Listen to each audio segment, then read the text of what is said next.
ভিডিওগুলো আপলোড করার পরে 200 ভিউ 100 ভিউ। ধরেন একটা ভিডিও আমি শুট নিছি, এই যে যারা আমাদের টিম মেম্বার আছে সবাই কিন্তু প্রায় মোটামুটি ভালো একটা পরিশ্রম করতেছে, ঠিক আছে। তো অতটুকু পরিশ্রম করে যে 200 ভিউ পায় তখন কিন্তু আর ভালো লাগে না, কারণ 200 ভিউ কিন্তু এটা কোনো কিছু একটা ভিউই না। আমরা সবসময় আশা করি 1000 2000 ভিউ পাওয়ার, বাট এরকম একটা ভিউ পাইতেছি না। ধরেন একটা ভিডিও বানাইছি, ধরেন একটা ভিডিও শুট নিতে প্রায় 2 ঘন্টা 1 ঘন্টা লাগে। তো এই শুটের পরে এডিট করতে প্রায় রাত্রেবেলা ধরেন না 10টা বাজে যদি বসি, 1টা বাজে একটা ভিডিও এডিট করতে গেলে।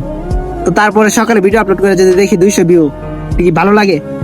এই যে আমাদের টিম মেম্বারদের মানে এক একজনের মন অল টাইম খারাপ থাকে। কি হাঁচি ভাই, তোমার কিছু করার নাই? আমি আর কি বলবো, কষ্টের কথা। এত কষ্ট করে ভিডিও বানাই, একটা ভিডিও ভিউ জানা।